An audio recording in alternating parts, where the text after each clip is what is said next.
Electrolysis of molten or fused lead bromide. This is the electrolytic cell setup for the same. We have a Bunsen flame over here with which we can maintain the lead bromide in the molten state.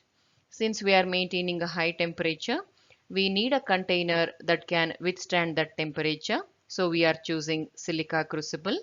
Molten lead bromide itself acts as the electrolyte. Electrodes are made up of graphite or iron, which act as inert electrodes. External power supply is here. Keys to control, that is to connect or disconnect the circuit. Ammeter measures the current passing through the circuit. Resistor helps us to maintain an optimal current through the circuit. Molten lead bromide can be written like this with physical state as liquid.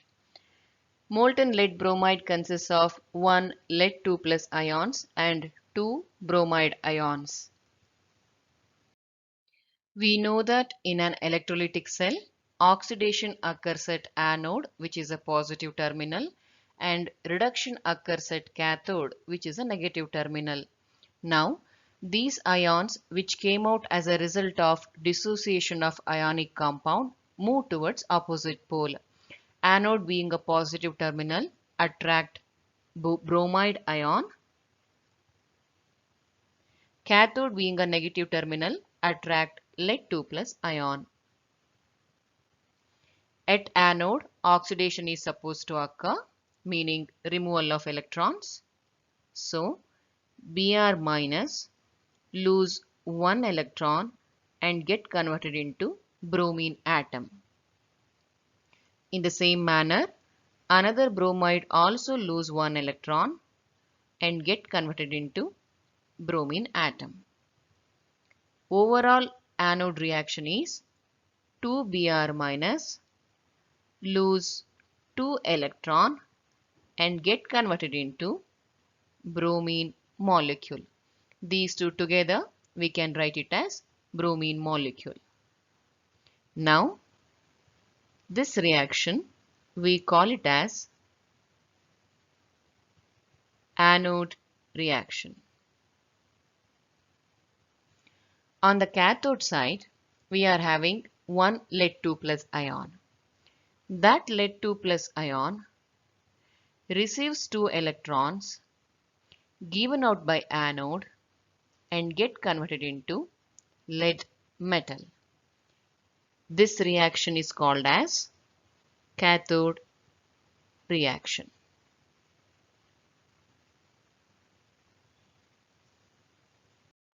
Electrolysis of acidified water, which can also be called as dilute sulfuric acid. Meaning of the word dilute is we are having large excess of water in comparison to the amount of sulfuric acid present. This is the setup of electrolytic cell for the electrolysis of acidified water. Dilute sulfuric acid acts as the electrolyte. Anode and cathode electrodes are made up of platinum foil, which are inert electrodes.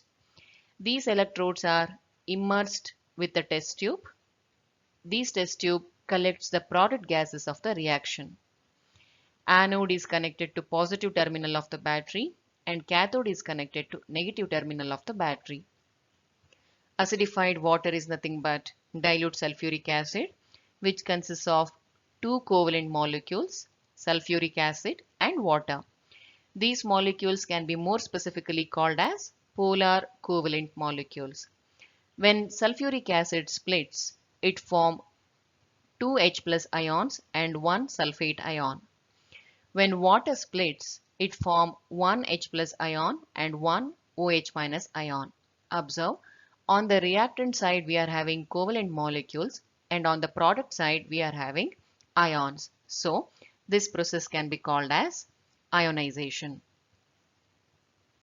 Sulfate and hydroxyl negative ions move towards anode positive pole. H plus ions move towards cathode negative pole. Near anode, we are having two anions. From the electrochemical series of ions, we know that hydroxyl undergo oxidation easily than sulfate. So, hydroxyl selectively get discharged near anode. meaning hydroxyl will undergo oxidation reaction, leaving behind sulfate as such. Oxidation means removal of electrons. So, OH minus loses one electron and get converted into OH. If we multiply this equation by 4, then we have 4 hydroxyl ion getting converted into 4 OH and losing 4 electrons. OH is not a stable radical, so it rearranges to form one oxygen molecule and 2 water molecules. So the total anode reaction will be 4 hydroxyl getting converted into oxygen and 2 water molecules by losing 4 electrons. This is our anode reaction. Observe the oxidation state. Oxygen in hydroxyl is -2. Oxygen in O2 is 0. Oxygen in water is -2. Oxygen changes its oxidation state from -2 to 0. There are two oxygen atoms coming. So -2 to 0 means we have to take out 2 electrons. Since there are two oxygen atoms, we have to take out a total of 4 electrons. Let us move towards cathode now. Near cathode, reduction should occur, meaning addition of electrons to H+. When H+ receives one electron, it gets converted to hydrogen atom. How many ever electrons anode gives out, that many electrons ions in your cathode should receive it. Each H+ can receive one electron, so to receive 4 electrons given by anode, we have to take 4 H+ ions. If I rewrite it, 4 H+ receives 4 electron giving 4 hydrogen atoms. We know that hydrogen atoms are not stable, so they rearrange to form 2 hydrogen molecules. So, cathode reaction will be 4H plus receiving 4 electrons giving 2 hydrogen molecules. This will be our cathode reaction. Electrolysis of aqueous sodium hydroxide, which can be written as NaOH with the physical state aqueous. In this, we are having two compounds. One is sodium hydroxide, that is ionic in nature. Another one is water, that is polar covalent in nature. When sodium hydroxide dissociates, it forms Na plus and OH minus ions. Water undergo ionization to form H plus and OH minus ions. Negatively charged hydroxyl ions move towards positive anode pole and positively charged Na plus and H plus ions move towards negative pole, that is cathode. Near anode, oxidation is supposed to occur. Oxidation means losing electrons. So, hydroxyl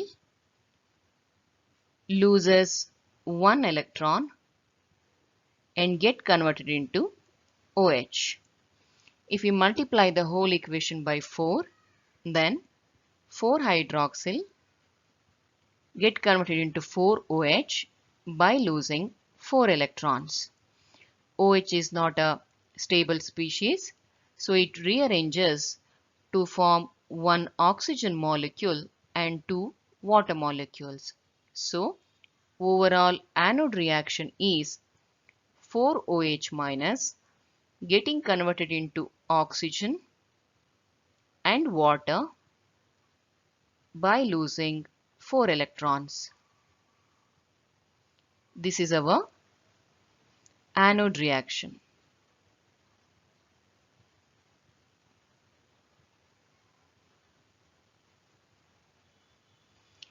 Near cathode, we are having two ions, Na plus and H plus. If we refer back to the electrochemical series of metals, we understand H plus undergo reduction easily than Na plus. So, H plus selectively get discharged or selectively get reduced, leaving behind sodium. When H plus receives one electron, it gets converted into hydrogen atom. Anode is losing 4 electrons, so to accept all 4 electrons, we have to take 4H plus that will receive 4 electrons and get converted into 4 hydrogen atoms. We know that hydrogen atoms are not stable, so it will rearrange to form 2 hydrogen molecules. So overall cathode reaction is 4H plus receives 4 electron and get converted into 2 hydrogen molecules. This is our cathode reaction.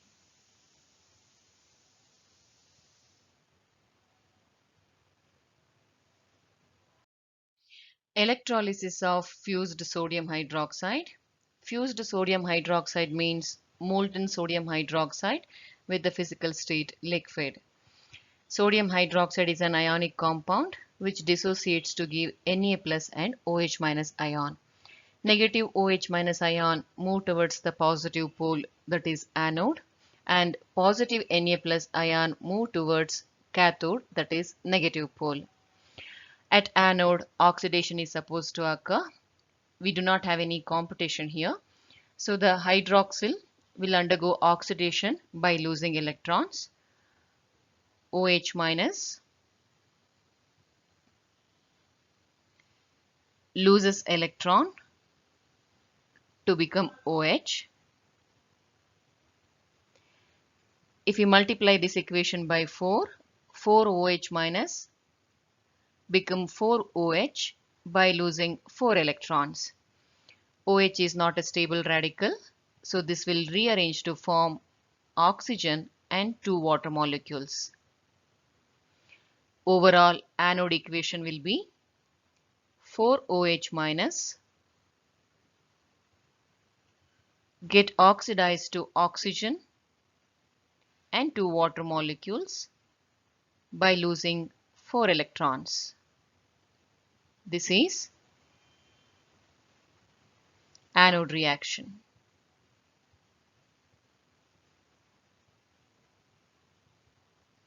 On the other side at cathode, reduction of Na plus ion happens.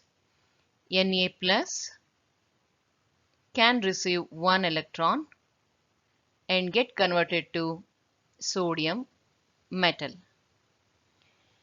Since anode is giving 4 electrons, to receive all these 4 electrons, we are supposed to take 4 Na plus ions. So 4 Na plus receives 4 electrons to become 4 sodium metal atoms. This itself will be the cathode reaction.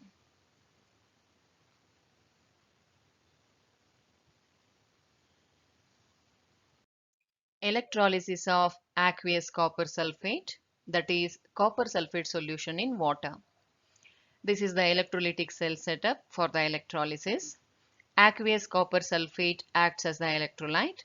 We are taking copper electrodes over here, which are active electrodes. Anode as usual is the positive terminal and cathode is the negative terminal.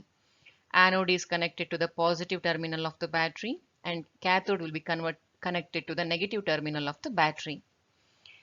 Aqueous copper sulfate consists of two compounds in it. One is ionic copper sulfate salt, another one is polar covalent water molecule. Ionic copper sulfate dissociates to give copper 2 plus ion and sulfate ion. Water molecule ionizes to form H plus ion and hydroxyl ion. Negatively charged sulfate and hydroxyl ions move towards anode positive pole. Positively charged Cu2 plus and H plus ions move towards negative cathode pole.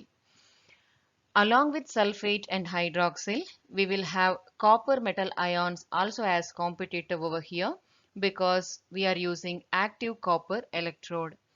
Between these three species, if we compare their capacity to undergo oxidation, then copper undergoes oxidation easily in comparison to sulfate and hydroxyl. So, copper will be selectively discharged at anode, leaving behind sulfate and hydroxyl.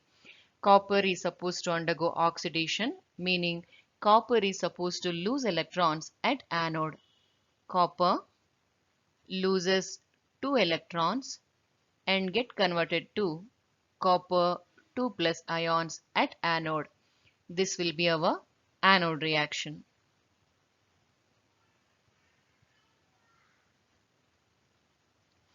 On the cathode side, if we compare the capacity of H plus and copper 2 plus to undergo reduction, copper 2 plus can be easily reduced in comparison to H plus. Kindly refer back to electrochemical series. Copper 2 plus will undergo reduction by receiving 2 electrons which are given by anode and get converted to copper metal. This will be our cathode reaction.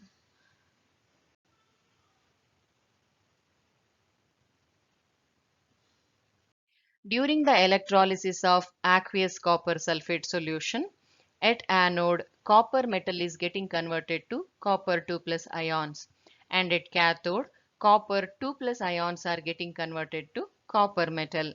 In other words, at anode, copper metal dissolves, and at cathode, copper metal deposits.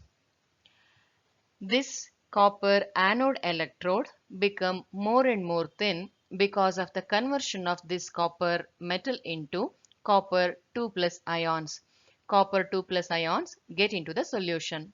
From the solution, copper 2 plus ion get converted to copper near the cathode and starts to deposit on the copper cathode electrode. So, as the time progresses, copper anode electrode will become more and more thin and copper cathode electrode will become more and more thick because of the deposition of copper.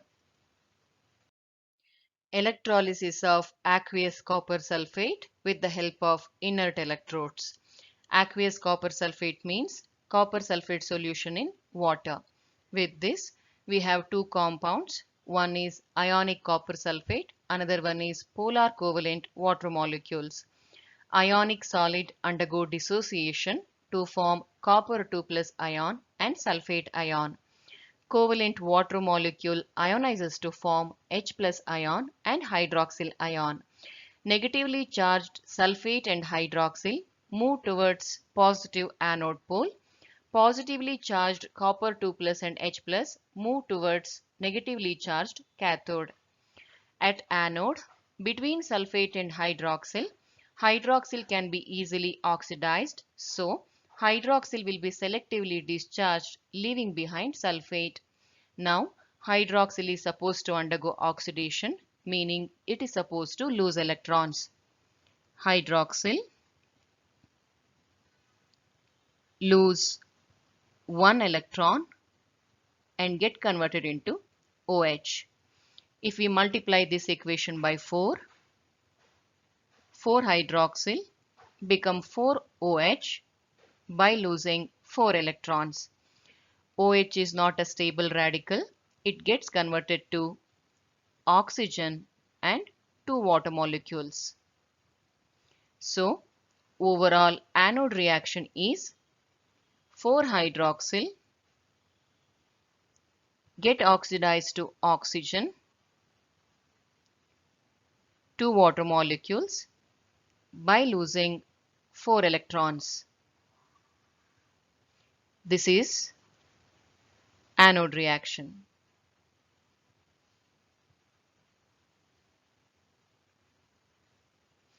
On the other side at cathode, between H plus and copper 2 plus, It is easier to reduce copper 2 plus. Refer back to electrochemical series. Copper 2 plus can receive 2 electron and get reduced to copper metal. Since anode is giving 4 electrons, to consume all these 4 electrons, we should take 2 copper 2 plus ions. So, 2 copper 2 plus receives 4 electrons and get converted to 2 copper metal. This will be cathode reaction.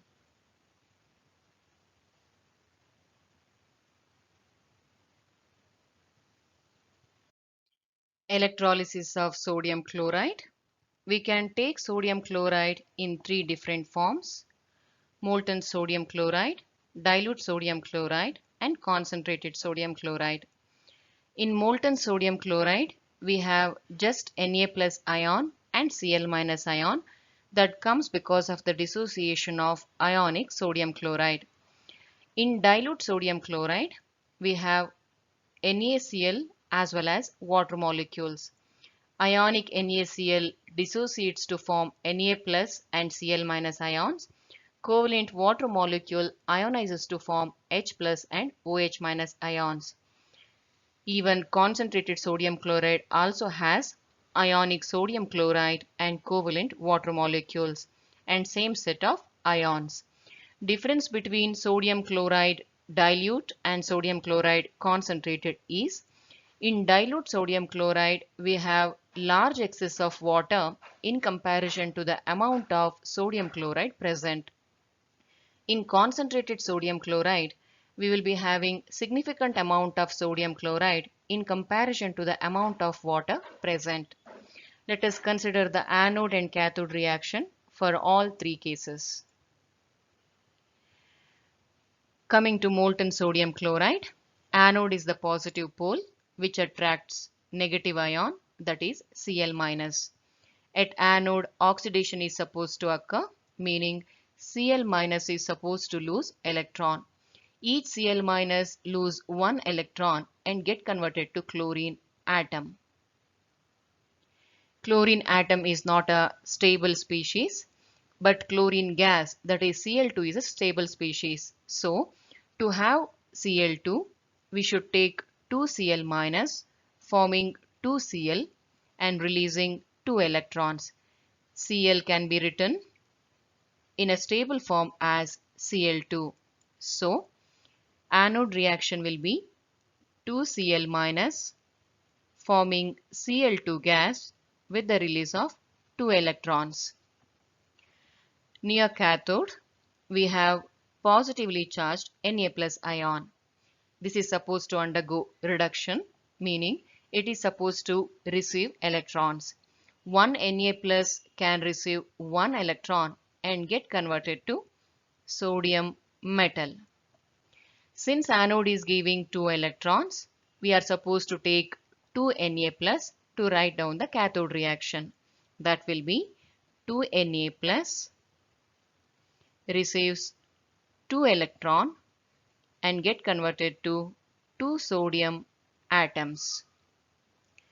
Coming to dilute sodium chloride, at anode we will have chloride and hydroxyl ion, and near cathode we will have Na plus and H plus ions. There exists competition between them. At anode we will have Cl minus and OH minus ions. Near cathode we will have Na plus and H plus ions. Between chloride and hydroxyl, with the help of electrochemical series, we understood that hydroxyl will be selectively oxidized, leaving behind chloride. Coming to the cathode, between Na plus and H plus can be easily reduced in comparison to Na plus. So, at anode, hydroxyl will undergo oxidation or it loses electrons. Since we have seen the oxidation of hydroxyl in the previous case, let us write the anode reaction straight away. 4OH minus forms oxygen and 2 water molecules with the release of 4 electrons. Coming to the cathode reaction, H plus is supposed to receive all 4 electrons. So we are supposed to take 4H plus because each H plus can receive only 1 electron. 4H plus receives 4 electrons and get converted to 4 hydrogen atoms. Hydrogen atom is not a stable species, so this will be converted to 2 hydrogen molecules.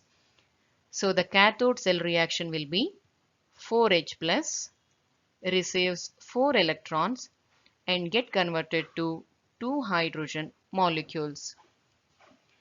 Let us do the anode and cathode reaction with concentrated sodium chloride.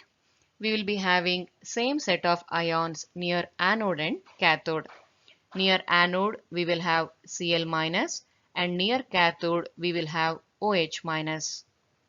Since we are having significant concentration of chloride in concentrated sodium chloride, there comes an exception over here. Instead of hydroxyl ion, chloride ions get selectively oxidized in concentrated sodium chloride. This is an exceptional case, so one has to memorize. When chloride undergoes oxidation, we have seen here 2 chloride will become chlorine gas and loses 2 electrons. So let us write the cell reaction straight away.